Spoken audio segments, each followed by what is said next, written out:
Bismillah. Alhamdulillah wassalatu wassalamu ala Rasulillah wa ala alihi wa ashabihi wa man walah. Qala al-musannifu hafizahullah ta'ala fi kitabih Al-Lu'lu'ul Maknun fi siratin Nabiyil Ma'mun, dirasatun muhaqqaqatun li siratin nabawiyyah. Khitanu Rasulillah sallallahu alaihi wasallam. Wa amma khitanu Rasulillah sallallahu alaihi wasallam fas-sahihu anna Abdul Muttalib jadda Rasulillah sallallahu alaihi wasallam khatanahu yawma sabi'ihi ala 'adatil Arab. Faqad akhraja Ibnu Abdul Barri fil isti'ab an Ibn Abbas radhiyallahu anhuma qala inna Abdul Muttalib khatana an-nabiy sallallahu alaihi wasallam yawma sabi'ihi wa ja'ala lahu ma'dubatan. Bismillah walhamdulillah wassalatu wassalamu ala Rasulillah. La haula wa la quwata illa billah, amma ba'd. Ikhwata fillah, kita lanjutkan pembahasan siratul Rasul. Tema kita malam hari ini tentang khitannya Rasulullah sallallahu alaihi wasallam. Adapun kapan dikhitannya Rasulullah sallallahu alaihi wasallam, pendapat yang paling benar bahwasanya Abdul Muttalib, kakek Nabi yang mulia sallallahu alaihi wasallam, yang mengkhitan beliau pada hari ke-7 daripada kelahirannya, sebagaimana yang terjadi dalam tradisi bangsa Arab. Ibnu Abdul Bar, salah seorang ulama Maghrib, dalam kitabnya Al-Isti'ab menyebutkan dari Ibnu Abbas radhiyallahu anhuma, dia berkata sesungguhnya Abdul Muttalib, kakek Nabi SAW, yang telah mengkhitan Nabi pada hari ke-7 kelahirannya, dan kakeknya membuat untuk itu makanan sebagai tanda kesyukuran. Nah. Wa mala Kamaluddin Ibn al-Adimi wa Ibn Abdul Barri ila hada min annahu sallallahu alaihi wasallam khutina yawma sabi'ihi ala yadi Abdul Muttalib wa kanat hadi 'adatul Arab. Ya, dan inilah dia pendapat yang dipilih oleh Kamaluddin Ibn al-Adim dan Ibn Abdul Bar, bahwasanya beliau dikhitan pada hari ke-7, dikhitan oleh kakeknya sendiri Abdul Muttalib, sebagaimana kebiasaan bangsa Arab. Nah. Wa amma al-ahadithu allati tadhkuru anna Rasulullah sallallahu alaihi wasallam wulida makhtunan fakulluha dha'ifatun faminha ma rawahu Abu Nu'aym fi dalail an-nubuwati bi sanadin dha'ifin an Anas bin Malik radhiyallahu anhu qala qala Rasulullah sallallahu alaihi wasallam min karamati ala rabbi anni ulidtu makhtunan wa lam yara ahadun sawati.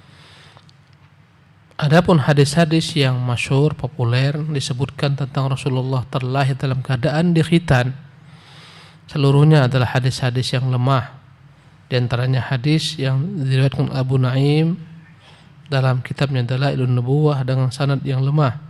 Dari Anas bin Malik, Rasulullah bersabda, di antara bentuk kemuliaanku di sisi Tuhanku bahwasanya aku terlahir dalam keadaan terkhitan dan tidak ada orang yang pernah melihat auratku. Hadis ini tidak sahih. Ya, Syekh Albani rahimahullah melemahkannya dalam kitabnya Dha'iful Jami'. Ya, demikian juga dalam silsilah ad-dha'ifah, tidak sahih. Naam. وروى ابن سعد في طبقاته بسند ضعيف عن العباس عن العباس ابن عبد المطلب رضي الله عنه قال ولد النبي صلى الله عليه وسلم مختونا مسرورا قال فأعجب ذلك عبد المطلب وهدي عنده وقال لا يكونن لبني هذا شأن. Kemudian hadis lain yang diriwayatkan Ibnu Sa'ad dalam kitabnya Tabaqat dengan sanad yang lemah juga dari Al-Abbas, pamannya Nabi, Ibnu Abdul Muttalib, dia berkata dilahirkan Nabi sallallahu alaihi wasallam dalam keadaan terkhitan dan dalam keadaan bergembira. Ya. Afwan, masruran diartikan maqtu' al-hablis surri, dalam keadaan beliau terkhitan dan dalam keadaan telah terputus pusar beliau, dalam keadaan telah terputus pusarnya. Maka berkatalah Abdul Muttalib, melihat kondisi ini, keberuntungan yang dinilainya adalah merupakan keberuntungan cucunya, dia berkata, la yakunanna libni hadza sya'nun, pasti anakku ini atau cucuku ini kelak akan memiliki perkara besar dalam hidupnya. Tapi hadis ini juga hadis yang tidak sahih. Syekh Albani rahimahullah melemahkannya dalam silsilah dhaifahnya. Naam.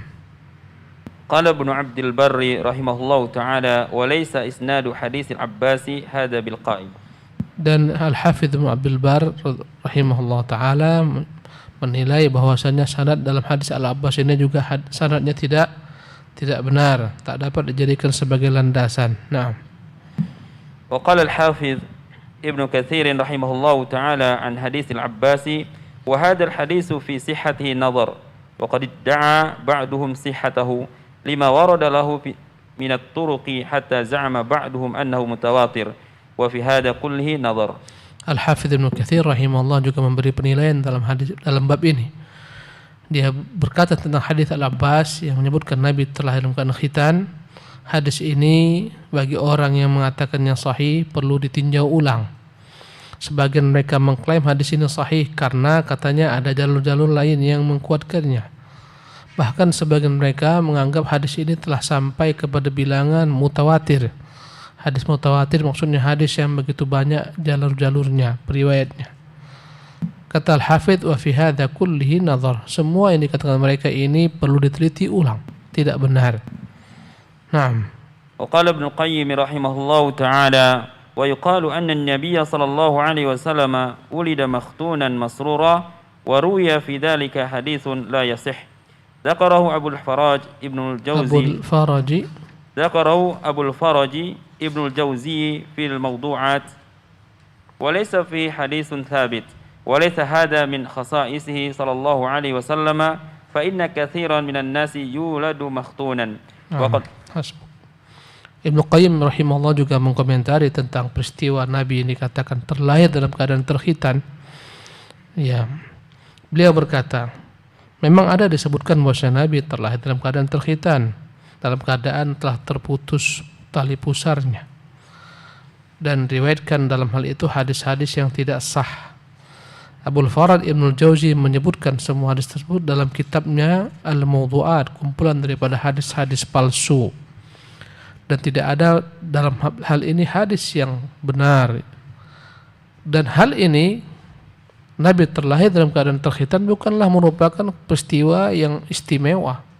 Karena banyak orang-orang juga ada yang terlahir dalam keadaan dikhitan. Ya, di antara yang terlahir dalam keadaan terkhitan adalah Ibnu Sayyad. Ibnu Sayyad adalah orang yang diklaim Dajjal. Ya, dan Nabi meragukannya. Ibnu Sayyad dalam Asyratus Sa'ah adalah seorang anak muda Yahudi yang hakikatnya dia memiliki ilmu perdukunan, ilmu sihir, yang Nabi SAW berusaha untuk mengintai-ngintainya, mencari berita apakah dia itu Dajjal. Ya, sampai akhir kisah Ibnu Sayyad, intinya Ibnu Sayyad ini terlahir dalam keadaan dikhitan. Maka tak ada keutamaan orang terlahir dalam keadaan terkhitan. Ya. Ummu Salamah radhiyallahu anha mengatakan, waladat ummuhu masruran makhtunan. Ibunya Ibnu Sayyad Yahudi ini yang melahirkan Ibnu Sayyad dalam keadaan terkhitan dan telah terputus tali pusarnya, maka tak ada padanya keistimewaan. Jadi bukan hal yang menjadi keistimewaan bagi Nabi yang mulia sallallahu alaihi wasallam. Naam. Wa qad waqa'at hadhihi al-mas'alatu baina rajulaini fadilaini sannafa ahaduhuma musannafan fi annahu sallallahu alaihi wasallam wulida makhtunan wa ajlaba fihi min al-ahadits allati la khitama laha wa la zimama wa huwa Kamaluddin Ibnu Talha فنقضه عليه كمال الدين ابن العديم وبين فيه أن النبي صلى الله عليه وسلم ختن على عادة العرب وكان عموم هذه السنة للعرب قاتبة مغنيا عن نقل معين فيها والله أعلم. Dan telah terjadi antara dua orang alim besar yang sama-sama namanya Kamaluddin. Masing-masing menulis buku tentang Nabi dilahirkan dalam keadaan terkhitan. Yang pertama namanya adalah Kamaluddin Ibnu Talha. Dia menulis satu kitab tentang peristiwa Nabi terlahir dalam keadaan terkhitan. dan disebutkan padanya banyak hadis-hadis yang tak ada satupun yang sahih. Ya, dia sebutkan segala macam hadis. Ya. Adapun yang membantahnya namanya Kamaluddin pula, Kamaluddin Ibnu Al-Adim. Dia Kamaluddin Ibnu Talha. Di mana Kamaluddin Ibnu Adim ya membantah segala yang tertulis dalam kitab tersebut. Dan dia menjelaskan bahwa Nabi sallallahu alaihi wasallam itu tidak sahih, tidak benar terlahir dalam keadaan khitan. Tapi Nabi dikhitan sebagaimana kebiasaan bangsa Arab pada hari ke-7 kelahirannya. Ya, oleh karena itulah tak perlu ada penukilan yang khusus karena telah menjadi tradisi bangsa Arab bahwa mereka terkala memiliki anak laki-laki dikhitan pada hari ke-7. Wallahu a'lam. Wa amma ma qalahu al-Hakim fi al-Mustadrak وقد تواترت الأخبار أن النبي صلى الله عليه وسلم ولد مختونا مسرورا فقد عقبه الذهبي في تلخيصه بقوله لا أعلم صحة ذلك فكيف يكون متواترا. Adapun yang dinukil oleh Imam Al-Hakim dalam kitabnya Al-Mustadrak, dia mengatakan telah terdapat hadis yang jumlahnya mutawatir bahwasanya Nabi terlahir dalam keadaan terkhitan dan telah putus tali pusarnya. Tapi dikomentari oleh Zahabi rahimahullah perkataan Al-Hakim dalam ringkasannya, la a'lamu sihhata dzalik. Aku tidak pernah tahu ada hadis yang sahih tentang hal tersebut. Bagaimana pula dia mengklaim itu telah menjadi perkara yang mutawatir. Intinya banyak sekali ulama yang mengkritisi hadis-hadis ini. Tak sahih Nabi terlahir dalam keadaan terkhitan. Beliau dikhitan pada hari ke-7 oleh kakeknya Abdul Muttalib. Ini pendapat yang paling sahih. Dan tidak ada keistimewaan Nabi jika terlahir dalam keadaan terkhitan karena sebagian orang demikian kondisinya. Naam. Farahu Abdul Muttalib biwiladati Rasul sallallahu alaihi wasallam. Walamma wada'athu ummuhu Aminah arsalat ila jaddihi Abdul Muttalib tukhbiruhu biwiladati hafidihi. Wa fariha Abdul Muttalib bihafidi sallallahu alaihi wasallam wastabsyarah bih. Ya, berikutnya kegembiraan Abdul Muttalib ketika mendengar berita kelahiran cucunya. Tatkala Aminah melahirkan Nabi kita yang mulia sallallahu alaihi wasallam, maka dia mengirim kepada utusan kepada kakeknya Abdul Muttalib memberitahukan tentang kelahiran Muhammad sallallahu alaihi wasallam cucunya. Maka betapa gembiranya Abdul Muttalib atas kelahiran cucunya dan dia membawa berita gembira ini. Berkata Al-Abbas bin Abdul Muttalib ketika memuji Nabi yang mulia sallallahu alaihi wasallam dalam syairnya, wa anta lamma wulidta, dan engkau wahai Muhammad tatkala terlahir, asyraqatil ardu, maka bersinarlah bumi ini, wa dha'at binurikal ufuq, dengan cahayamu terang benderanglah seluruh ufuk, fa nahnu fi dzalika adh-dhiya, sesungguhnya kami dalam cahaya tersebut terkena, wa fin nuri wa sublir rasyadi nakhtarik, bahkan kami dalam cahayamu dan dalam petunjukmu ya terbakar dengan cahaya tersebut. Bukan hanya sekedar terkena, bahkan terbakar dengan cahaya tersebut, menunjukkan kegembiraan ya Abdul Abbas dengan kelahiran Rasulullah sallallahu alaihi wasallam. Naam. Ahsanallahu ilaikum. Khitanu Rasulillah sallallahu alaihi wasallam yaum sabi'ihi wa tasmiyatuhu Muhammadan. Ya, jadi beliau dikhitan pada hari ke-7 dan beliau pada hari ke-7 itu juga diberi nama dengan nama Muhammad. Dan dalam bahasa Arab, Muhammad adalah orang yang terpuji, dari kata-kata hamidah. Hamidah memuji. Ahmad atau Muhammad keduanya memiliki makna sama, sama-sama orang yang terpuji. Naam. ولما كان اليوم السابع من ولادته صلى الله عليه وسلم ختنه عبد المطلب على عادة العرب وعق عنه بكبش وجعل له مأدبة وسماه محمدا صلى الله عليه وسلم ولم يكن العرب يألفون هذا الاسم فاستغربه كل من سمعه من قريش وسألوا عبد المطلب فقالوا لما رغبت به عن أسماء أهل البيت فأجابهم أردت أن يحمده الله تعالى في السماء وخلقه في الأرض. Tatkala hari ke-7 dari kelahirannya, maka beliau dikhitan oleh kakeknya Abdul Muttalib sebagaimana kebiasaan bangsa Arab. Dan kakeknya menyembelih atas kelahiran Nabi seekor kambing. Kemudian dia buat santapan, dia jamu orang. Dan dia namakan dengan nama Muhammad. Jadi Nabi Muhammad itu yang beri namanya adalah kakeknya Abdul Muttalib. Dan orang Arab tidak terbiasa dengan nama ini, asing di telinga mereka. Maka mereka merasa aneh setelah mendengar namanya diberi nama Muhammad, yang orang-orang Quraisy tak biasa mendengarnya. Mereka bertanya Abdul Muttalib, mengapa engkau tak menamakan dia dengan nama-nama dari keluarganya sendiri? Maka menjawablah Abdul Muttalib kakeknya, aku ingin Muhammad ini dipuji oleh Tuhan yang di langit, juga dipuji oleh manusia di bumi. Karena itulah aku beri nama dia Muhammad. Naam. وقيل سبب تسميته محمدا أن عبد المطلب كان مسافرا إلى الشام مع 3 من أصحابه للتجارة، فبينما هم في الشام التقوا براهب فسألهم من أين أنتم؟ قالوا نحن من مكة، فقال لهم إن بلادكم سيخرج منها نبي، فسألوه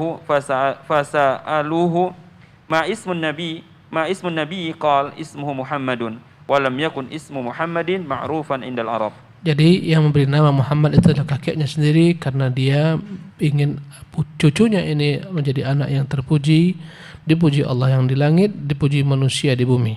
Ada hal lain yang dinyatakan, disebutkan, diriwayatkan mengapa beliau memberi nama cucunya Muhammad, yaitu bahwasanya Abdul Muttalib pernah pergi musafir bersama beberapa orang kawannya ke negeri Syam, ke arah Jordania, Palestina, sebagian Mesir. Itu namanya negeri Syam, sampai ke Libanon, sampai ke Suria. Itu semuanya Syam pada zaman dahulu kala. Dia berangkat dengan 3 temannya untuk berdagang. Tatkala mereka tiba di Syam, dan di Syam terkenal dengan agama Nasara. Ya, di sana Baitul Maqdis pun di sana terdapat orang-orang Nasara. Tatkala mereka berada di Syam, mereka bertemu atau berjumpa dengan salah seorang pendeta. Maka pendeta tersebut bertanya kepada mereka, dari mana kalian datang? Mereka menjawab, kami datang dari Makkah. Berkatalah pendeta tersebut, sesungguhnya negeri kan itu akan keluar darinya kelak seorang nabi. Maka mereka bertiga bertanya, siapakah kira-kira nabi itu? Siapakah kira-kira nama nabi tersebut? Maka pendeta menjawab, namanya Muhammad, sebagaimana termaktub dalam kitab mereka Injil, dan dalam Taurat mereka pun demikian. Sementara isi nama Muhammad bukanlah nama yang lekat pada bangsa Arab, tapi dia merupakan nama yang asing. Kemudian bagaimana kisahnya? Nah, فلما رجع هؤلاء الأربعة عزم كل واحد منهم إن رزق بمولود يسميه محمدا. Tatkala mereka pulang, ya, 4 orang ini pulang, setiap orang itu berazam, kalaulah mereka punya anak kelak, mereka akan beri nama Muhammad, agar semoga kelak dialah yang menjadi nabi, sebagai mendengarnya oleh dari pendeta orang-orang di Syam. Ya, jadi orang-orang di Syam beragama Nasara, sebagaimana juga di Yaman beragama Nasara. Ya. Dan mereka mengetahui nama Nabi yang mulia sallallahu alaihi wasallam. Dalam kitab mereka ada, mereka mengetahui di mana Nabi SAW dilahirkan. Sebagaimana kita bahas, bahkan mereka tahu ketika Nabi lahir dengan bintang mereka di langit. Bintang Ahmad telah muncul, kata mereka. Bahkan sampai saat ini dalam bahasa asli, ya, bahasa Yunani atau bahasa Greek, dalam bahasa Injil mereka masih tersebut nama Muhammad. Tentunya dengan bahasa tersebut, yang artinya adalah orang yang terpuji. Naam. Abdul Muttalib kabura, falamma ruziqa ibnuhu Abdullah waladan sammahu Muhammadan sallallahu alaihi wasallam. Wa amma 3 fahum Sufyan bin Mujashi' samma ibnahu Muhammadan, wa Uhayyah bin Jallahi samma ibnahu Muhammadan, wa Himran bin Rabi'ah samma ibnahu Muhammadan. Haula'il awwalu man samma Muhammadan fil Arab, kama qala al-Imam As-Suhaili fil Rawdil Unuf. Abdul Muttalib beliau menua dan diberikan Allah rezeki anak bernama Abdullah. Abdullah pun melahirkan putranya, ya, Abdullah nikah dengan ibunya Nabi Muhammad, Aminah, lahirlah Muhammad. Maka seketika cucunya ini diberi nama oleh Abdul Muttalib Muhammad, karena ya optimis semoga dialah yang menjadi nabi di akhir zaman, nabi yang dikatakan oleh orang Nasara tersebut. Adapun ketiga temannya juga demikian. Ada yang bernama Sufyan bin Mujashi, anaknya lahir dia beri nama Muhammad. Uhaihah bin Al-Hallaj Al-Jallah, Uhaihah bin Al-Jallah juga memberi nama anaknya Muhammad. Himran bin Rabi'ah juga memberi nama anaknya Muhammad. Semualah mereka 4 orang inilah yang disebutkan orang yang pertama kali memberi nama Muhammad dalam bangsa Arab. Sebagaimana yang telah dikatakan oleh Imam As-Suhaili dalam kitab Ar-Rawdul Anuf. Ar-Rawdu Al-Unuf. Ya. Al-Hafidz Ibnu Hajar rahimahullah memberi komentar menanggapi kitab ini. Dia mengatakan hanya 4 orang yang diberi nama Muhammad adalah perkataan yang tak benar. Aku pernah berusaha mengumpulkan semua nama Muhammad, ya, sebelum lahirnya Rasulullah atau bersama dengan lahirnya Rasulullah, sebelum datangnya Islam. Ya, aku kumpulkan semuanya, maka aku mendapatkan 20 nama Muhammad. Tapi sebagian berulang-ulang, sebagian tak jelas. Yang jelas pasti kudapati ada 15 orang jumlahnya. Ini kata Al-Hafidz Ibnu Hajar. Ya, boleh jadi kisah ini benar, tetapi mengenai 4 orang saja bernama Muhammad perlu ditimbang ulang. Ya, 6. Naqra. Berkata Hasan bin Thabit radhiyallahu anhu dalam syairnya, "Agharru alaihi lin-nubuwati khatamu." Tampak padanya kenabian dengan munculnya khatam, stempel yang ada di bahu kiri Rasulullah. Antara leher dengan bahu ada stempel nubuwah, stempel kenabian yang besarnya kira-kira sebesar telur burung merpati. Antara leher Nabi SAW dengan pundaknya ada ditempelkan stempel kenabian. Ya. Minallahi masyhurun yaluh wa yashhad, dan itu adalah stempel daripada Allah yang tampak dan dapat disaksikan. Salman Al-Farisi masuk Islam dengan melihat stempel ini. Jalan panjang Salman Al-Farisi dari Persia menuju Syam, mencari agama tauhid, dapat agama Nasara, sampai akhirnya dia dipesankan oleh pendeta terakhir. Kata pendeta tersebut, tak ada lagi orang yang seagama dengan kita, yang menyembah Tuhan Allah bukan Isa sebagai putra Tuhan. Tapi aku telah melihat dekatnya masa kelahiran Nabi yang terakhir. Ya, tempatnya di tempat yang banyak pohon kurmanya, itu tempat hijrahnya. Singkat cerita, Salman pun berangkat. Ya, singkat cerita ketika dia menjadi budak di kota Madinah karena dikelabui oleh bangsa Arab yang membawanya, ditawan, dijual, dibeli oleh Yahudi. Intinya ketika dia menerima kedatangan Nabi yang mulia sallallahu alaihi wasallam ke kota Madinah, Salman ingin mencoba karena dia mendengar ini adalah Nabi. Pertama kali dia bawakan kurma-kurma, dia katakan, "Ya Muhammad, terimalah ini sedekah daripadaku." Muhammad tak memakannya sallallahu alaihi wasallam. Kemudian berikutnya dia katakan, "Muhammad, ini adalah merupakan hadiah dariku untukmu, makanlah." Maka Rasulullah pun makannya. Dia katakan, sudah 2 tanda aku dapati. Pertama, dia tak menerima sedekah. Yang kedua, dia menerima hadiah. Tinggal yang ketiga, yaitu tanda kenabian yang ada pada punggung Nabi SAW. Ketika ada salah seorang sahabat yang wafat, Salman ikut menguburkannya. Rasulullah masuk ke dalam liang lahat, maka dia sibuk melihat dari atas mencari stempel kenabian tersebut. Rasulullah SAW dengan pemberitahuan dari Allah tahu Salman ingin mencari hal tersebut, maka dia singkap bahunya. Dia katakan, "Ini Salman yang kau cari yang ketiga." Seketika Salman memeluknya, seketika Salman bersyahadat, masuk ke dalam Islam. Intinya tampak. Sebagian sahabat kecil ingat ketika digendong Nabi SAW, dia sempat memegangnya, agak sedikit menonjol daripada kulit lainnya. Wa dhammal ilahu isman nabi ila ismihi, di mana Tuhan Allah mendampingkan namanya dengan nama Nabi SAW. Idza qala fil khamsil muadzinu asyhadu, tatkala muadzin mengumandangkan asyhadu an la ilaha illallah, setelahnya ditempelkan asyhadu anna Muhammadan Rasulullah. Wa syaqqa lahu min ismihi, dan diambillah Muhammad daripada nama Allah Subhanahu wa taala, liyujillahu, agar Allah memuliakannya. Ya. Fadzul arsy mahmudun, maka Allah pemilik arsy namanya Mahmud. Di antara nama Allah Mahmud, yang terpuji. Wa hadza Muhammad, maka makhluk ini diberi nama Muhammad. Nabiyyun atana ba'da ya'sin wa fatrah, dia adalah seorang nabi yang datang kepada kami setelah masa yang rentang panjang tak datang lagi nabi-nabi. Setelah Isa diutus, minar rusuli wal awthanu fil ardi tu'bad, ketika bumi ini dipenuhi dengan berhala-berhala yang disembah. Famsa sirajan mustaniran wa hadiyan, jadilah dia orang yang menjadi lentera penerang, memberi petunjuk, yaluhu kama lahas saqilul muhannad. Ya, begitu terang benderang dia, bagaikan pedang yang begitu terang bersinar ketika terkena cahaya. Wa anzarna naran wa basyara jannatan, dia beritakan kami dengan berita yang menakutkan tentang adanya neraka, dan dia beritakan berita gembira tentang adanya surga. Wa 'allamana al-islam fallaha nahmadu, dan dia mengajarkan kami Islam, kepada Allah kami memuji. Wa anta ilahul khalqi rabbi wa khaliqi, ya Tuhan engkaulah Tuhan yang makhluk seluruhnya dan engkaulah Tuhanku. Bidzalika ma amartu fin nasi asyhadu, dengan itulah aku bersaksi di antara manusia. Ta'alaita rabban nasi an qaulin man da'a siwak, engkau maha tinggi wahai Tuhan daripada orang-orang yang berdoa meminta kepada selainmu. Ilahan, kepada Tuhan-Tuhan selainmu. Anta a'la wa amjadu, engkau lah Tuhan yang maha tinggi yang paling mulia.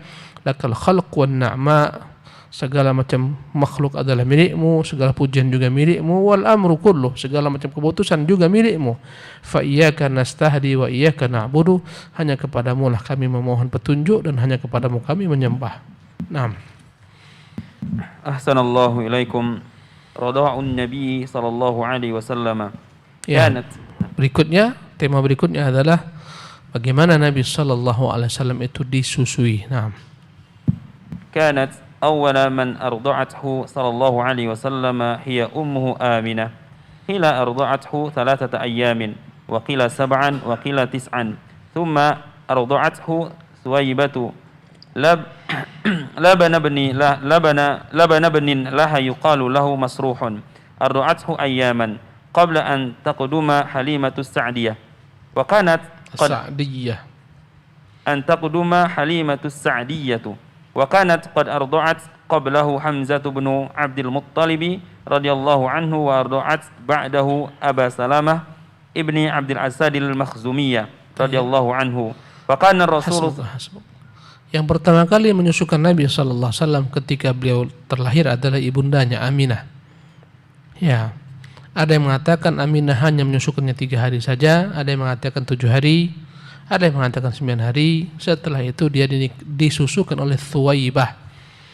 Thuwaibah adalah budak miliknya Abu Lahab, paman Nabi. Abu Lahab itu abangnya Abdullah. Dia pun begitu mencintai Nabi yang mulia sallallahu alaihi wasallam. Bahkan dia menikahkan kedua putranya dengan 2 putri Nabi sallallahu alaihi wasallam sebelum Islam. Tapi ketika Islam datang, begitu bencinya kepada Nabi yang mulia sallallahu alaihi wasallam. Ya, dia tentang Nabi, dialah penentang Nabi. Ya, Abu Lahab ini penentang Nabi. Nama aslinya Abdul Uzza bin Abdul Muttalib. Diberi gelar oleh Nabi, oleh Allah dengan gelar Abu Lahab. Jadi dia punya budak namanya Thuwaibah. Ya, Thuwaibah al-Aslamiyah dari Bani Aslam. Laban ibn laha, ketika itu Thuwaibah memiliki anak yang bernama Masruh. Ya. Dan tidak diketahui dalam sejarah apakah putranya ini Masruh masuk Islam atau tidak. Tak disebutkan dalam sejarah. Thuwaibah menyusukan Nabi beberapa hari sebelum datang Halimah As-Sa'diyah. Halimah adalah ibu susu Nabi yang kedua setelah Thuwaibah. Halimah dari Bani Sa'ad. Maka dipanggil dengan nama As-Sa'diyah. Dan sebelumnya, ya, Halimah pernah menyusukan Hamzah bin Abdul Muttalib. Ya, Hamzah itu adalah merupakan paman Nabi sallallahu alaihi wasallam, tapi saudara sepersusuannya. Ya. Jadi Abdul Muttalib punya anak namanya Hamzah, ya, dari salah satu istrinya yang umurnya sebaya dengan Nabi sallallahu alaihi wasallam, yang sama-sama disusukan. Ya. Afwan. Jadi yang menyusukan Hamzah ini adalah Thuwaibah. Jadi Thuwaibah ini pernah menyusukan sebelumnya Hamzah. Jadilah Hamzah saudara sepersusuan Nabi yang mulia sallallahu alaihi wasallam. Kemudian setelah itu juga Thuwaibah ini pernah menyusukan Abu Salamah bin Abdul Asad Al-Makhzumi yang kelak wafat meninggal, dan istrinya Ummu Salamah dinikahi Nabi yang mulia SAW. Jadi Abu Salamah juga saudara sepersusuan Nabi. Jadi Nabi memiliki dua saudara sepersusuan yang masuk Islam, yang jelas menjadi sahabat Nabi. Yang satu Hamzah, yang kedua adalah Abu Salamah. Adapun yang pertama anaknya Thuwaibah yang namanya Masruh, tak dikenal dalam sejarah apakah dia masuk Islam ketika dia sebelum dia wafat atau tidak, tak disebut dalam sejarah. Ya, inilah dia saudara sesuatu Nabi yang mulia sallallahu alaihi wasallam. Naam. Fakana Rasul sallallahu alaihi wasallam wa ummuhu Hamzah wa Abu Salamah ikhwatun min ar-radha'ah. Ikhwatan min ar-radha'ah. Ya, jadi ketiga orang ini adalah saudara sepersusuan, Hamzah, Nabi dan Abu Salamah. Naam. روى الإمام البخاري في الصحيح عن أم حبيبة بنت أبي سفيان رضي الله عنها قالت قلت لرسول الله صلى الله عليه وسلم إنا نحدث أنك تريد أن تنكح بنت أبي سلامة قال بنت أم سلامة قلت نعم قال لو أنها لم تكن ربيبتي في هجري ما حلت لي إنها لبنات أخي من الرضاعة أرضعتني وأبا سلامة ثويبة ولا تعرضن علي بناتكن ولا أخواتكن. Ya, Al-Imam Al-Bukhari rahimahullah dalam sahihnya dari Ummu Habibah binti Abi Sufyan, istri Nabi yang mulia sallallahu alaihi wasallam. Bapaknya Abu Sufyan kala itu masih belum masuk Islam, baru masuk Islam ketika Makkah ditaklukkan. Berkata Ummu Habibah ini namanya Ramlah, aslinya Ramlah bintu Abi Sufyan. Gelarnya, kunyahnya Ummu Habibah. Aku pernah bertanya kepada Rasulullah SAW, ya Rasulullah, ku dengar ya, atau sampai berita kepada kami engkau itu ingin menikahi putrinya Abu Salamah. Bertanya Rasulullah SAW, maksudmu putrinya Ummu Salamah juga? Putri daripada Abu Salamah, Ummu Salamah? Ku katakan ya, kata Ummu Habibah. Maka berkata Rasulullah SAW, adapun putri Ummu Salamah itu adalah anak tiriku, karena ibunya Ummu Salamah dinikahi Nabi yang mulia SAW, dan dia bersamaku dalam asuhanku, maka dia tidak halal bagiku. Apalagi dia juga adalah merupakan anak daripada saudara sepersusuanku, karena dahulu kala aku dan ayahnya Abu Salamah disusukan oleh Thuwaibah, maka janganlah kalian menawarkan kepadaku putri-putri kalian ataupun saudari-saudari kalian. Ini menunjukkan Nabi sepersusuan dengan Abu Salamah. Naam. Wa rawal Shaykhani fi sahihayhima an Ibnu Abbas radhiyallahu anhuma qala qila lin Nabiy sallallahu alaihi wasallam alla tatazawwaju ibnat Hamzah faqala Rasulullah sallallahu alaihi wasallam innaha la tahillu li innaha ibnatu akhi min ar-radha'a wa yahrumu min ar-radha'ati ma yahrumu min an-nasab. Dan Al-Imam Al-Bukhari Muslim Asy-Syaikhan meriwayatkan dalam kitab mereka sahih, dalam kedua kitab mereka yang sahih, Sahih Bukhari dan Sahih Muslim, dari Ibnu Abbas radhiyallahu anhu, dia berkata, pernah ditanyakan kepada Nabi yang mulia SAW, ya Rasulullah, mengapa engkau tidak menikahi saja putrinya Hamzah? Ketika Hamzah tewas dalam perang Uhud, dia meninggalkan seorang putri. Ya, jadi dia menjadi anak yatim. Maka mereka bertanya, tidakkah engkau menikahi putri Hamzah? Berkata Rasulullah, putri Hamzah tak halal bagiku. Sesungguhnya dia adalah merupakan putri daripada saudaraku sepersusuan. Ya, dan diharamkan saudara sepersusuan sebagaimana diharamkan saudara dalam satu nasab, dan anaknya pun demikian. Ini menunjukkan bahwasanya juga Hamzah adalah saudara sepersusuan Nabi yang mulia sallallahu alaihi wasallam. Naam. Istirda'uhu sallallahu alaihi wasallam fi Bani Sa'd. Ya, kemudian bagaimana kisah beliau SAW diasuh dan disusukan, dibesarkan di Bani Sa'ad. Naam. Thumma tamasa Abdul Muttalib li Rasulillah sallallahu alaihi wasallam al-maradi'a ala 'adati ahli Makkah alladhina kanu yu'thiruna idza wulida lahum waladun an yaltamisu lahu murdi'atan min al-badiyah. وسبب التماس المراضع لأولادهم أمور ذكر الإمام السحيلي فمنها. Nah, jadi Abdul Muttalib kakeknya Rasulullah SAW ya, berusaha untuk mencarikan bagi Rasulullah ibu susu sebagaimana kebiasaan bangsa Arab dan penduduk Mekah. Bahwasanya mereka lebih menyenangi kalaulah anak-anak mereka disusukan oleh wanita-wanita yang tinggal di pedalaman, di perkampungan, di padang pasir, Badiyah, di Badui sana. Ya, adapun mengapa mereka penduduk Mekah senang anak-anak mereka itu diasuh, dibesarkan, disusukan oleh wanita-wanita yang tinggal di pedalaman, di perkampungan, bukan di kota Mekah yang hingar-bingar dengan perdagangan dan manusia. Apa sebabnya? Inilah sebab disebutkan oleh Imam As-Suhaili. Nah, awalan liyansha'at tiflu fil a'rabi fayakunu afsahal lisani. Pertama, tujuannya agar anak ini ya besar di perkampungan. Perkampungan itu masih bahasanya fasih, tak tercemar bahasanya. Adapun kota, datang kepadanya berbagai macam orang sehingga bahasa tersebut tercemar. Tapi perkampungan masih memelihara kebersihan bahasa Arabnya. Dan memang adalah merupakan hal yang wajar sekali kita melihat, kita merasakan memang tempat berkumpulnya orang akan menimbulkan bahasa yang aneh-aneh. Kalau antum ke Saudi, antum begitu anehnya mendengar bahasa ya orang-orang Pakistan, Bangladesh, India, bahasa Sodik namanya.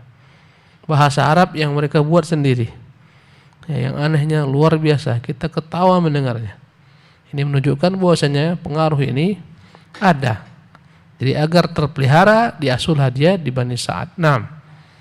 Thaniyan liyakuna ajlada li jismihi wa ajdara liyakuna ajlada li jismihi wa ajdara an la yufarriqa al hay'at al ma'addiyah kama qala Umar bin Al-Khattab radhiyallahu anhu ikhshawsinu wa khshawsibu wa khlawliqu wa tama'dadu ka'annakum ma'ad wa iyyakum wat-ta'annum wat-tana'um. Nah, yang kedua, kenapa mereka diasuh di padang pasir, di pedalaman jauh daripada perkotaan? Liyakuna ajladal jismi, agar dia lebih tahan banting.